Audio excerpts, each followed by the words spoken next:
ADHD Babes, the podcast, a podcast hosted by the ADHD Babes community for the community. Please note, nothing mentioned during the podcast is meant as a diagnosis. If you believe you have ADHD, please seek professional advice and visit or join ADHDbabes.com for help with diagnosis. No clinical diagnosis is required to join. And now, you're listening to the next episode of ADHD Babes, the podcast. Hello, and welcome to a new episode of ADHD Babes, the podcast. Thank you to everyone who's joined us by listening so far. Don't forget to follow so you never miss an episode, and also rate, review, and share so others can find us too. Today's episode is hosted by me, Chichi, and we're going to discuss having ADHD and the Hyper-Focus Conundrum. Joining in on the discussion are ADHD babes, Anna and Tyler. Welcome, Anna and Tyler. Hi. Hi. Hello. Yes. Hello. Nice to see you both. Thanks for joining us today. Okie dokie. We're just going to jump right into it. So we've heard the term as ADHDers. Once I'm hyper-focused. But what a lot of people don't know is that despite the attention deficit that is attached to ADHD, hyperfocus/fixation is also a symptom of ADHD. Hyperfocus refers to an intense fixation on an interest or activity for an extended period of time. And for children and adults with ADHD, it's becoming so immersed in the task that we enjoy that we become unaware of their surroundings and the passing of time. I guess to start off, Anna, could you share with us a moment where you were so hyper-focused on a task and what you've forgotten or missed due to that hyperfixation? Oh my goodness, that's a daily thing for me every single day. But whilst you were doing the introduction, I remembered one of the main things for me is, for example, when we've got to do a task at home. So for me, for example, is Christmas. I get all my Christmas decorations out well in advance, probably October, and I start getting my house ready in November, and like the house needs to be all set up by the 1st of December, because I want to enjoy. I mean, if I'm doing all of these decorations, I want them to stay out as long as they can. And what I do is I start pulling all the things out. I go shopping, and this is all during the time when I'm supposed to be working. So I work from home, and I'm supposed to do, but it's hybrid, but because of my adjustments, I get to do most of my work at home. And so I will just be like, oh, well, I've got no meeting in my diary for the next couple of hours. I'm just going to pop out and go and get this decoration that I need. And then I'll come back, and then I'll get into it, and then I'll do the lights, and I'll do everything. And then I won't do any work whatsoever. So until it's actually complete. Right. So that's one of a major example. And I didn't actually, it's been happening for years. And I only just realized last year that I've been doing that for a very, very long time. And I like it in a particular way because I have my kids and I have my husband, and they could also help. But I just need to do this by myself. I don't want anybody else involved. Because then you're going to do it right. Yeah. Right, you got to do it, so you'll do it right. So Absolutely. I get that. Yeah. And then when really it's over, get that. it just feels like, oh, what's my next thing to do? Right. Hyperfocus can be very for me, it can be comforting because it's like, I know what I'm doing it. So there's less chatter in my brain of what should I do next? What haven't I done? What is my priority? It's like, I have this thing to do and I'm doing it. And it's very comforting and peaceful in a way. Thank you so much, Anna. And Tyler, would you want to share a moment where you hyper-focused? Yeah, I'm trying to think of a good example. So, actually, when I was younger, I used to hyper focus a lot, playing games, but so my biggest one, my special interest, if you will, was The Sims. But I'd finish school, come home, and then I'd go on the computer and play The Sims. I have all of the games on CD-ROM, every single expansion pack, every single extra all of it, everything.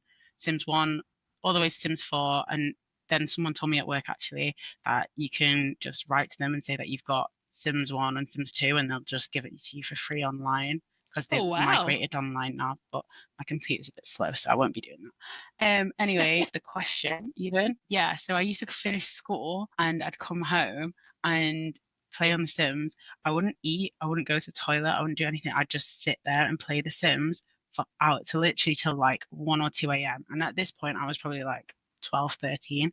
And I just did that for many, many years. I think I only properly stopped playing The Sims so intensely when I was like 18, maybe 18, 19. Oh, And I'd like moved to uni. But I was playing The Sims since I was probably like 10, 8, 9, 10 years old, I think. And then, yeah, I just like everything, like the whole world stops, and it's only like that one thing. That is what I'm focusing on. Nothing like basic needs. It doesn't matter. I don't have a bladder at that point. It doesn't matter.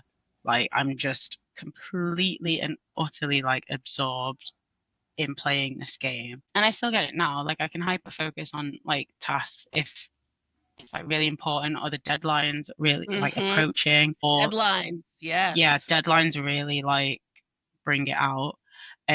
Also, if I've got somewhere to be, that's a really great time for me to start hyper focusing on cleaning something. Me That's too. how that works. I don't clean anything until I'm going out. And I'm like, this task that I know is going to take me 3 days to do will probably take me 20 minutes. And then that's what happens. And then suddenly it's an hour later and I'm very late. So yeah, hyper focusing. It's a winner. They're all involved. Yeah, thank you for sharing so much, Tyler. Yeah, I appreciate that. And I relate. So did you wait?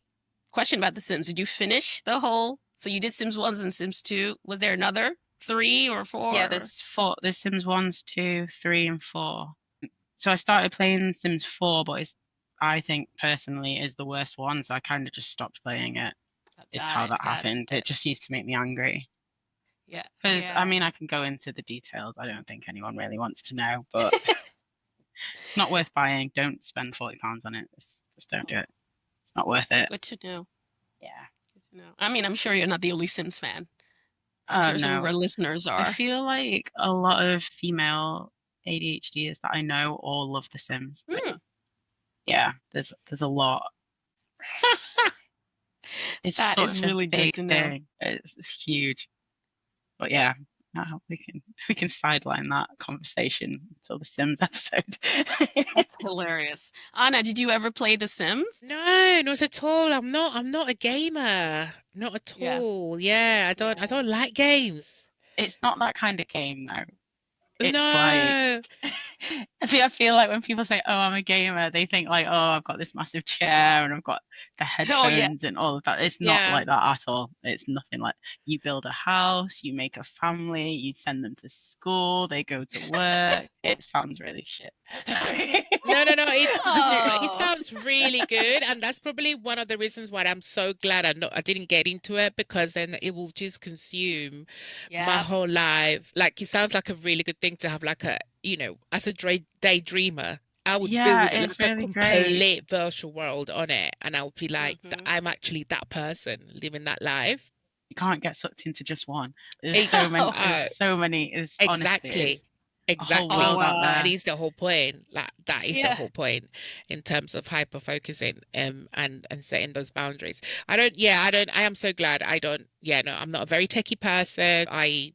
The one that I only enjoyed playing was Mario Bros. Yes, I played Mario. So and my son is absolutely obsessed with it. So he has like all the games and all the different worlds, and every time there's like a new one that comes out, he's like he puts it on his list.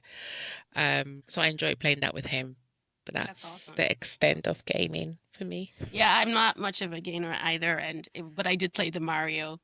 And back in the days of Nintendo, like with my brothers, they had the Nintendo, Sega, all that stuff, even Atari, and I liked Mario, and I liked fighting games like Mortal Kombat because they were easy. I love Mortal Kombat. I would just do Street this, Fighter, do this. Tekken. It's fun. Love it all. Yes. I love So, those two Smash the too. pad. Sorry. So that's Mortal yes. Kombat and Street Fighter. Street Fighter. Yes. Absolutely. Street Fighter. Yes. Yes, Okay. yes, yes, Okay. yes. Okay. We're gonna bring it back. Can Let I me just bring it ask back. Tyler, are you Yeah. Yes. do you have ADHD only, or do you have autism as well? I think I've got autism. But Yeah. I feel like it's not a feeling, but like Yeah. I do have some tendencies. But I'm dyslexic as well. Oh yeah, I'm Mm. dyslexic as well. But There's a few things I bubbling have away there. I have autistic traits. I never been diagnosed for it, but I do have, I mean, I have got two children two of my kids are autistic, diagnosed already. It An takes a very long assessment, time, so, but both yeah. my eldest is 17 and a half, and she got her diagnosis about 3 months ago after Okay. being on the waiting list for 3 years. So it can take a very long time, but it's very satisfying when she finally gets those results. Yeah, I was just gonna say the reason why I asked is because when you've got those autistic traits as well, or you'll have autism as well, I feel like it's even more intense because, like, for me, I have ADHD, the combined form, so I get very easily get hyper focused, but then I can also get very easily distracted and then focus onto something else that is not even the task at hand. But with someone who has like the autistic traits, it's like, no, this is I'm focusing on this only. Yeah. And I'm only interested in this, and that's it. I mean, anything else is just, cancelled out. Noise.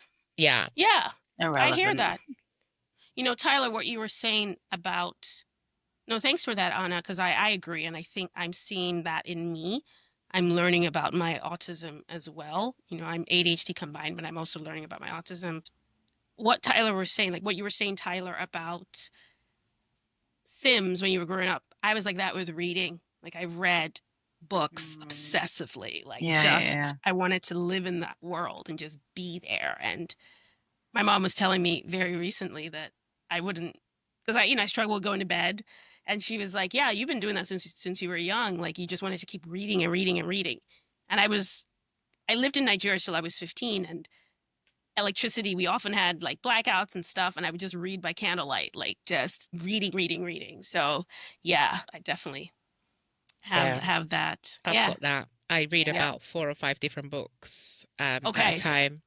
And I do finish Me too. them. Yeah. I start one and then I start the other one. I do finish them all like within. I have like a schedule, time scales, for them, because I just love. I absolutely love reading. That is I'm a bookworm. That's awesome.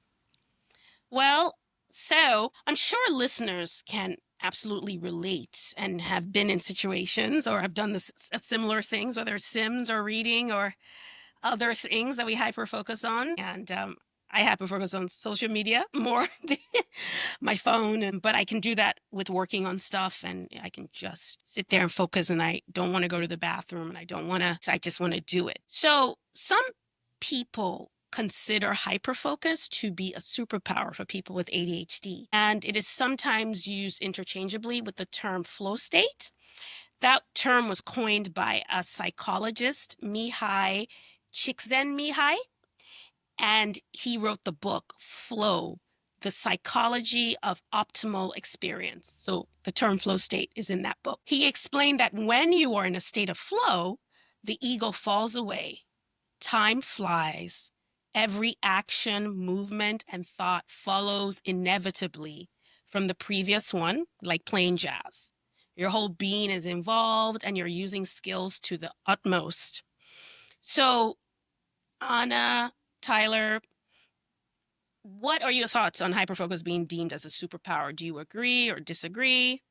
You have similar things to what Mihai wrote in his book. Do you feel like time has fallen away, the ego falls away, time is flying? So yeah, I would love to hear your thoughts. So. I think so. I think I guess it's kind of, you can twist like time blindness and hyper focusing together, and then suddenly it's 1 a.m. and you're like, how am I still doing this thing? But I don't know. I feel like it's not something I can just turn on and off or like choose when to do it. It sort of just happens whenever it happens, and I just have to be open to receiving that focus. even if it's not necessarily best place, like if I'm about to go out. But then I always think, oh, if I started doing it now, then at least when I come back, I can just like chip away at it, and it kind of makes it a bit less like overwhelming if it is like a massive task.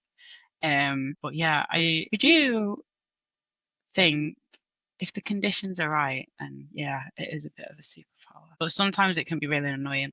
I can be like, oh, I'm just gonna, I don't know, I'm gonna tidy up my room, but I'm just gonna look in the bathroom, see if there's any cleaner, and then suddenly I'm pulling things out of the cupboard, and then suddenly I'm cleaning the cupboard, and then suddenly it's like 7 hours have passed and I'm still in the bathroom. And then I leave the bathroom, I'm like, oh, I was actually supposed to clean my room. And then it's just another day of it not being done. So it is a blessing and a curse in a way. But I mean, at least the bathroom's clean, right? It's how I like to think about it. Yeah, no, the bathroom one is real. Yeah. I think I can flip into hyperfocus because usually when I sit at my computer and I keep it really simple and I pick one thing, I can stay on that thing. But the issue is that that thing might not be the thing I'm supposed to be working on, or often it's not the thing I'm supposed to be working on. So yeah, so I don't think I control it, but I know that I can flip into hyperfocus pretty easily. And the bathroom thing, like what you said, is really big for me too. Like I have trouble cleaning the bathroom because I overdo it. I want to clean everything, you know, and so it ends up being this 3-hour cleaning job when I'm like, no, you were just supposed to do a quick this, quick that, and pulling out stuff. Oh, I haven't done this. Oh, let me go to the kitchen. Like, yeah. And then start cleaning the kitchen. And then I'm like, no, I need to go back here. And then I'm like, oh, well, I've forgotten the Dettol wipes. So I'm going to go upstairs. And then I like see the Dettol wipes in my room. And then I start cleaning something in the room. And then it's like, oh, wait, I was supposed to clean something in the bathroom. And then you go back and it's just like this constant conveyor belt carousel. And then I'm like, I'm hungry. I'm hungry. Then I don't want to eat because I don't want to break strides. It's No, what about you? Any thoughts on flow state? Yeah, for me, hyperfocus is not a superpower. I think it's very difficult, it's tiring, it's exhausting. As you mentioned, everything that you just mentioned, like I have a 4-bedroom house, and I want everything organized and clean, and it has to be done. You know, do your beds, do your wardrobes, and your wardrobes have to be done a certain way, the way that you've done it. I hate it, so I have to redo it. I have to do people's full wardrobes. When you do the washing, put it in the wash separate colors from whites. Why are you combining colors and whites? Now we've got like all these things, and now I have to go and fix it. So it's like it's a constant. When it comes to cleaning for me and my house and organization, it's a complete nightmare. I'm exhausted all of the time. Now saying that, and I thought about work. I enjoy work because it's very it's varied, it's different. It's not like routine things that aren't very grateful. Like housework is not grateful at all. You clean the bathroom and then the next day is dirty again. Whilst with work, it's more like I get given a task that I really truly enjoy. I then go into it, I focus, I improve my performance because you know, I'm just so concentrated on doing this and doing it properly and doing it right. And I know that at the end of the day, I'm going to get a thanks, maybe from my line manager, from someone above. It's going to make a difference because it's correspondence. It's you know, I work for the civil service, so I do a lot of like responses and things like that. So I get greater satisfaction from that. From being able to focus on a specific task that I enjoy. And there's other aspects of my work that I do not enjoy. And when I get tasked with those, that's when I'm stressed because I'm like, oh God, I don't want to do this. And I leave it to the last moment possible. To get on with it. So yeah, I guess it's not a superpower. I wouldn't say it's a superpower at all. Okay, you wouldn't say it's a superpower, No, but would you say there's a benefit? there is definitely a benefit. Okay. So what Absolutely. would you share one benefit of hyperfocus? Yeah, like I said, for example, one of the benefits for me is my exercising routine. I have put it in my diary that I've got to do 10 minutes of cardio and then, do some weights, and I've got to do it 3 times a week. And when I am very, very, and I need to have a goal. My Hmm. focus is I need to have a reason why I'm doing this, not just because I don't want to look good or it's healthy. No, it's because I'm going on holiday and it's going to be hot and I'm wearing my swimsuits and I don't, Hmm. It's just a normal thing as a woman or Yeah, a you wanna, man, or you just yeah, love to kind of look a certain way. yeah. So, I do that. I focus on things like that. Once it's over, forget it. I don't need to do that again. So you I say your stop. hyper focus helps you to show up for your Yeah, exercising routine. So your hyper absolutely. focus Yeah. helps you. Okay. Okay, And that's like I said, great. I need to have a goal at the end of the day. And I think once that goal it's achieved, then I move on to something else. Okay, so you need a short-term goal. Yes, Okay. absolutely. Yeah. That makes sense. That makes sense. Yeah. I like combining, hyper focus plus a short-term goal. I think that's like really key, like because I can hyper focus. Deadlines are great for that, or whether it's a deadline from a job or work, or it's deadline of you're going on vacation. So Yeah. that's real, versus I don't know. So I agree. I agree with you about the benefits, and yeah, it can really help. And adding that deadline or short-term goal is big. So what about you, Tyler? Could you tell us a benefit of hyperfocus? Yeah, being able to do a task that I didn't think I was able to Oh, just do off yes. my own back. Um, so if it's like writing an assignment, I might leave it because I'm like, oh, I don't know what to write about, or I'm feeling overwhelmed about it. And then 2 days before, I'm like, right, well, we've got to get it done. Here's 3,000 words. And then it's like, oh, well, yeah, I was able to hyper focus and I just got it done. And then I've done all right. And then I'm always just like, oh, if I had done that like 3 weeks ago, then Mm-hmm. maybe I could have done a bit better. But then I'm like, but I did it in like a day and a half and I still got a decent mark, which means I must be all right. So then it's kind of Yes. like, swings and roundabouts, right? If I Right. did have the extra 3 weeks, I probably wouldn't have done it. So, I mean, I don't do it. So we are where we are. Um, but yeah, I think the benefit of it, I guess, yeah, I think that is a benefit. Being able to do something to a good enough standard, even if you feel like you might not be able to do it. And you kind Yes. of, it helps you get over any sense of like overwhelm or whatever, because you're just like, okay, I've got this pressing deadline. I need to get it done. And now nothing else exists. And I'm solidly focusing on this specific thing that, yeah, and then you just get it done because you have to get it done. You don't have any choice. But I feel like if you didn't have hyper focus, it would probably be quite difficult to spend such an intense period of time focusing on one thing Mm-hmm. because you're also thinking about, oh, well, I need to eat, I need to go to the toilet, I need to shower, I should probably go for a walk, blah, blah, blah. All of those other things I don't need to do because I'm completely focused on this one task and that's all that matters at that time.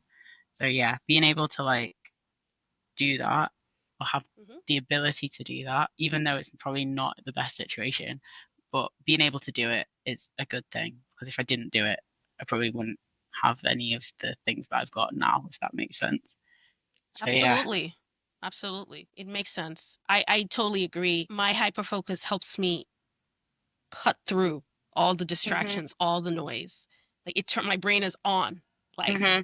I'm like, if I was like this all the time, I would be super Yeah. productive. So yes, my brain is on and it's like I'm getting it done. So Hmm. that is a huge benefit. Hyperfocus really helps me to get stuff done. So I do think that's a benefit. And I wanted to read a couple of benefits from ADD.org about hyperfocus, and I found them to be true. So I'm just going to read a couple. It says, increased productivity. When engaged, the ADHD brain ignores surrounding distractions and maintains a prolonged and intense focus on a task. So it helps us stay locked in. That's kind of like what we were talking about. And then it also mentions greater resourcefulness. Being hyper-focused engages you to persevere in solving problems. So this persistence in combination with the creativity of the ADHD mind can help you come up with innovative and out-of-the-box solutions, which is amazing because I know we are persistent. And apparently that's part of hyper-focus. That's kind of cool. There's also higher motivation and engagement. Even though ADHD is often linked with lack of motivation, this usually applies to routine, repetitive, and boring activities. But when we're stimulated, the ADHD brain becomes highly motivated to work on the activity until it's done, like we were saying. And then enhanced learning and memory retention. Hyperfocus can be a powerful tool in learning, whether picking up a new skill, language, or sports activity, or musical instrument. So, yeah, that is really interesting, the benefits of hyperfocus. I'll just ask you real quick, did any of the benefits I mentioned, did it surprise you, or did you not know about these benefits? I don't think I didn't know. I think they're all things I've experienced. Okay. It's Yeah. just one of those things when someone asks you a direct question, you're just like, oh, I'm on the spot. What do I say? But Yes. yeah, I mean, I have experienced all of those, to be fair. Yeah. Especially like the higher motivation and engagement, because there's definitely tasks, like if I've been at work, there's tasks that I've been given and it's like, oh yeah, this will take you 6 weeks, and then it takes me like 6 months, and I'm just like, I cannot get through this anymore. And then Mhm. they're like, oh well, you're gonna work on this project next, and suddenly I'm like, okay, let's go, 2 weeks done. Yes. And then it's like, right, okay, well, that's all we needed to say to get it done. Fantastic. Got Thanks it. for wasting that time. No, but yeah, it's that sort of thing where it's like, as soon as you know there's a deadline or there's something that can actually motivate you, then you can just switch into, okay, I just need to come in, do this thing, and we're going to get it done. And that's that. Draw a line under it kind of thing. It really helps for those situations, which then obviously means that you've got increased productivity as a result. And yeah, I guess the resourcefulness one, greater resourcefulness, not as a surprise, but it's kind of like I didn't think that was necessarily linked to hyper focusing. I just thought that was just an aspect of ADHD, as you just Yeah. persevere with stuff. But yeah, I guess it makes sense. Mhm. And it might be both. It might be an aspect of ADHD and linked to hyperfocus. So, yeah, thanks. What about you, Anna? Were you Yeah, surprised by any of these I was quite benefits? surprised because I didn't think about it like that in like the subheadings or anything like that. You kind of just think about the actions and stuff, and then you compare it to your everyday life. I kind of like, oh, that's the reason why I've had such enhanced productivity in a task because I actually Right. enjoy it. I enjoy doing it, and I have been told this before. With me, if you'll perform at your best when you truly enjoy what you do and when you're passionate about what it is that you do. So, Yes. for example, at work, I have my diversity and inclusion network. I am, and I thrive when I get involved with that. Like I do it so well. And Amazing. that's because I'm so passionate about it. And because I get so happy that I'm doing that, then it kind of like links into my everyday work as well. Because I'm happy, then I can do other tasks that I'm not very happy about. Also, in terms of learning and retaining information, that's why I enjoyed going to uni because I got to pick my own subjects. Like from the moment Yes. I finished my GCSEs, I was in control of what I wanted to learn and wanted to study. Even though it was difficult, I did quite well because it was something that I'd chosen to study. And I was Right. focused because it was something I wanted, and I had an interest in the subject as well. I guess, yeah, I've never thought about the terms, but yes, I definitely relate to everything that you said. Great. And thank you for sharing that. And what you were saying about the tasks, like you do something you're passionate about, like your diversity inclusion work, and it helps you do the other work you're less passionate about. And that's, so real. Like the work we like gives us dopamine. And Absolutely. that dopamine helps us do other things. So Yeah. it's really important to be able to do things we're passionate about. For me, it's like crucial. Like I have to. Yeah. So yeah. So thank you for sharing. I do want to say one thing because I didn't say what I thought about ADHD being a superpower. So for me, I think ADHD can be a superpower. Not always, but it can be. So I think the judicious application of ADHD as it can be a superpower or ADHD traits. So in the right context, and if I understand myself enough and the way my own special flavor of ADHD works, because that's the other piece with ADHD, I have ADHD combined type, but it's not going to look like your ADHD combined type, Anna, or Tyler, your ADHD, whatever presentation you have. So Also understanding combined. my ADHD, are you combined as well? Obviously, yes. Yeah. You're combined, So, but it's not going to look like that either. No. So understanding ADHD, understanding my ADHD and how it works and all of that, and then things that work for me, then I can leverage it to make it a superpower. And it's not something I can do 100%. So I don't think ADHD is always a superpower, but it can be, and I found that to be true the more I've been learning about myself and my own ADHD and now autism as well. It's like that whole thing, neurodivergence. Yeah. So, so now we're not going to leave you all hanging without sharing some strategies and techniques to manage hyperfocus in an effective and healthy way. Before I go to our guests, I'm going to read a couple of techniques from a blog called akiflow.com. So that's the website URL, akiflow.com/blog/hyperfocus with ADHD. And what they say is harnessing hyperfocus can significantly benefit people with ADHD, allowing us to leverage this unique superpower for productivity and personal growth. And some strategies to harness our hyperfocus are recognizing personal triggers that allow us to harness our hyperfocus intentionally, creating an optimal environment, which is to find an environment that reduces all distractions and promotes deep concentration. That time limits, you may have heard of the Pomodoro technique, where you do 25 minutes on, 5 minutes off. So 25 minutes of work, 5-minute rest.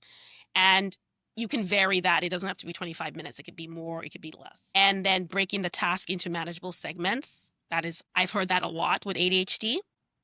Also prioritizing important tasks. Because we're prone to hyperfocus, it's really important to prioritize tasks. Granted, unfortunately, part of the issue with ADHD is that a lot of us struggle with prioritizing. So, but if we're able to have at least a priority, then when the hyperfocus sets in, it's directed towards something productive. So, and I just want to say, because I don't want to be ableist, when I say productive, I mean things like rest as well, because rest is productive. So I just wanted to say that. Okay, so to our guests, starting with you, Tyler, can you share any techniques or strategies that you may have for harnessing hyperfocus or managing hyperfocus for yourself? Yeah, I think for me, a lot of it is about like self-awareness and being able to recognize the personal triggers that you've got. So I know that I can access my hyperfocus if I've got a limited amount of time or I've set a deadline. But then also saying that, like, it's also about understanding that not everything on that list or any of the other strategies may work, may not work. Because you can try all of them and you may not get anything done. And you feel like, oh, well, why is my hyperfocus not working? But it's kind of like, I know for a fact that if I try to prioritize, I'm not good at that. So me trying to do that and like putting all my effort into doing that is something that I'm not very good at. So it will take me a lot more brain power, a lot more energy to look at a list of things to do and try and find which one's the most important, because I can't do that. So it's a waste of time for me personally to go out and be like, today I'm going to prioritize everything that I need to do. and then I won't be able to do it. And then I'm like, oh, well, I've not been productive and now I'm annoyed. So it's about being self-aware enough to know that not everything on the list or strategies that are on the interwebs are going to work for you. That is also one of the things that is part and parcel of being able to access the hyperfocus. Not going down a path that you already know probably isn't going to work for you. I love that, Tyler. Thank you so much for sharing. That's really important, I think.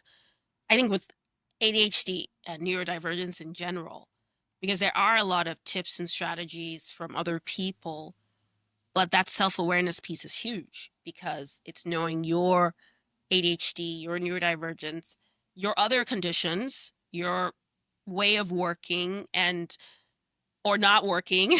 So, and how you're feeling that day in that moment.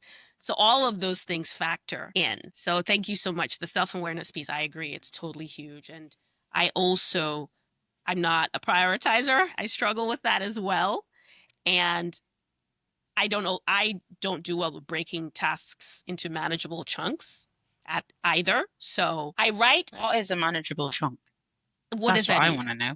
Exactly. What is that? Exactly. It doesn't. Exactly. What does it mean? I How don't know. small does the chunk need to be? How big does the chunk need to be? We could be here all day going back and forth. The interwebs don't tell you that. They just say break it down. To what? Exactly. I don't know. Exactly. That's Exactly. yeah, it's just a minefield of Yes. information and tips and strategies that actually you can just, maybe that's an autistic trait. Maybe it's a bit grey and there's a nuance to it. But my black and white thinking is very like, tell me how big it is, and I will do Exactly. that. But what if it's Exactly. too big? How do I then break it down further? And I just get more questions than answers, and that's not going to help either. So, yeah, it's just about understanding how you work as a person and being self-aware. Yeah, no, I love that. I totally agree. Like, how big is a chunk? And do it for 5 minutes or do it for 20 minutes. That can be overwhelming for me. I will say one thing that does work for me. I've discovered the power of on ramps. So that is a term not from me, but I find that on ramps work for me really well. And let me just share that real quick. And then I'll go to you, Anna. And of course, feel free to jump in even while I'm talking. So on ramps, for me, with starting a task, it's not helpful for me to say, I'm going to work on this email, or I'm going to write this document. Even that can feel overwhelming sometimes. But what is helpful is go to your Gmail. That's my on ramp. Just open Gmail. Or another thing could be just open your computer. Like, or I need to take a shower. I don't want to go to take a shower. Oh my God, like all of that. I love being clean, but it's like I have this whole thing about getting into the shower. So go to Yeah. the restroom. So, Anna, yeah, jump in. Please, any strategies about harnessing your hyperfocus and or continuing what I was saying? Yeah, no, Love to like hear from you. absolutely. I think like looking at every task or trying to kind of like do that first step sort of thing, it's breaking down, I think, tasks. Just do your first step and then your second and then your third and the fourth, and then finally you got something. With emails, I always kind of like work from the bottom up. And then if from the bottom up, I'll read them. I'll read everything first, and then I just kind of look at what's important, what's imminent, what needs to be done straight away, sort of thing. When I look at it from work, so then I prioritize tasks by doing that. And my setting of my boundaries is by putting alarms. So we have a system at work where every 15 minutes it reminds you to stretch. You haven't stretched, you haven't moved, you're still using your mouse. Why using your mouse when you can do the automatic? There's an automatic one that you just move your mouse and it clicks it for you instead of you clicking all day. You need to stand up now. You need to take your 15-minute break. So all of those reminders I've I didn't know we had that. Actually, I implemented that about 2 months ago, and that has helped me so much. Oh, Um, good. yeah, in scheduling things. And obviously, I get to schedule my breaks and stuff. And then I feel like mindfulness is also a very good thing as well, like prayer, meditation, going Hmm. out for a walk, open up a yogurt that you really enjoy, listening to that podcast, listening to that audio bit that someone recommended, looking for that bit of furniture that you needed to buy like ages ago and you haven't bought. Um, all of those things, I think we sometimes don't think that are also practice of mindfulness, which is think that it's just like sitting down and meditating. But there's so many different ways of looking after your well-being, and also seek for accountability. I think Hmm. that's a very a specific one, because if you're constantly asking people to tell you on your performance as well, that's also makes you kind of like more conscious, I think, because then you're sharing your goals Hmm. with someone who can make you accountable. My coach, for example, is someone that keeps me accountable continuously. I mean, since I got a coach, my life has changed 360. For those who Amazing. can afford it, obviously, because it can be quite expensive. I got one through work as well, so that's also helped me a lot into putting all these strategies into place that was not aware of before, and I'm sharing them with everybody now. So yeah, I could say a Lovely. lot more, but I'm going to stop Yeah, no. there. Yeah. Well, thank you both. No, this is really helpful. So today we talked about ADHD and the hyperfocus conundrum. And we discussed a bit about how hyperfocus, whether we do hyperfocus, which we do as people with ADHD, and also we discussed how hyperfocus shows up for us and the benefits of hyperfocus, and there are of course challenges with hyperfocus. I read some strategies about managing hyperfocus, and then our guests, Anna and Tyler, shared strategies. And a big piece is self awareness, because I would like to say to you, listener, in the end, what matters is you and how it works for you. So that is, I think, a very, very crucial piece. Thank you for mentioning, Anna, about accountability and other people, because that really works for a lot of ADHDers too. And coaching is expensive. So for those of you who are able to get it through your job, that is a great tip, Anna. So thank you for that. I have heard of larger ADHD coaching organizations that accredit people. And some of those people who are looking to get the certificate or the get accredited, they need to coach people. So they might offer a few coaching sessions for free. I I'll have to think of a resource and I can put it in the show notes. And I do wanted to say another thing about accountability that helps me a lot is co-working or body doubling. I use two apps, FocusMate, and that's like an app you can get internationally. I also use Groove Co-working. And then ADHD Babes, if you're a member, also offers body doubling twice a week on Sundays and during the week. I think on Tuesdays. So check out ADHDbabes.com if you're interested in membership. And membership provides a whole bunch of other perks as well. We also offer support groups, bi-monthly support groups in the UK, and monthly support groups that are, well, they're all online. So UK time bi-monthly and US time once a month. So those are free and you don't have to be a member. And membership is very, very reasonable and affordable. So thank you so much, our listeners, for joining us today. Thank you, Anna and Tyler, for joining us today. It's been such a pleasure to talk with you and discuss such an interesting topic around hyperfocus and hyperfixation in ADHD. I do want to say one more thing. We mentioned or talked about whether ADHD is a superpower, and I think the consensus is sometimes. Sometimes. And sometimes it's not. And you listener, you don't have to make ADHD a superpower, because ADHD can be difficult, and I acknowledge that. Anna and Tyler, would you please let our listeners know where they can connect with you social handle, websites. Please share. I've got Instagram, if anyone's on there, at Tyler Antonia. That's TYLERANTONIA. Did I spell my name right? I don't know. I think so. There was a bit of a glitch there. Keep it in if it's funny. I don't know. Take it out. Yeah, I also have X as well, formerly known as Twitter, which is at Tyler_Antonia. I know someone had taken it already, but yeah, succinctly done. But yeah, thanks for having me. I've enjoyed this and the sim. Thank you, Tyler, so much. We loved having you. And Anna, where can our listeners find you and connect with you? So they can find me in Instagram as Family Zura with Z, Z-U-R-A. So Family Z-U-R-A. And I'm on Facebook as well as Anna Zuniga, Z-U-N-I-G-A. Also on LinkedIn as well, Anna Ramos.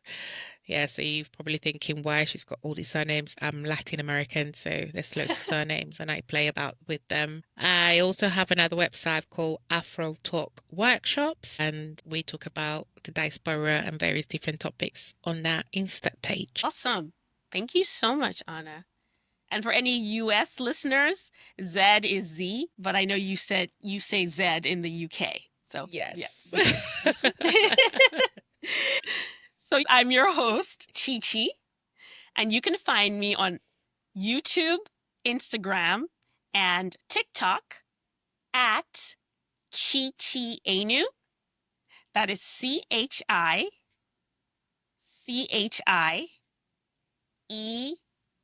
N as in Nancy, U as in under. Chichi Enu.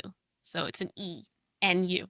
All one word. Thank you so much for joining us for this episode. Please feel free to follow our podcast so you don't miss future episodes, and follow at ADHD Babes on socials to continue the conversation. ADHD Babes members can also join the conversation on our members-only Discord and WhatsApp groups. So consider signing up and supporting us in doing more great work to support you, our wonderful community of ADHD Babes. You can sign up at our website, adhdbabes.com. Once again, we would love it if you could leave us a rating and a review. Let everyone know your thoughts. Share this episode with anybody that you think would find it useful. Thank you again for listening, and we'll catch you next time. Thank you again, Anna and Tyler. Thank you. Bye. Bye.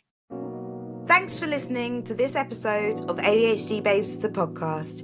If you're a Black woman or non-binary person and need help and support in managing your ADHD or advice on diagnosis, please visit adhdbabes.com. No clinical diagnosis is required to join. Join us in 2 weeks for a new episode. Until then, all the love from the ADHD Babes team. Just as I am, can you take me just as I am?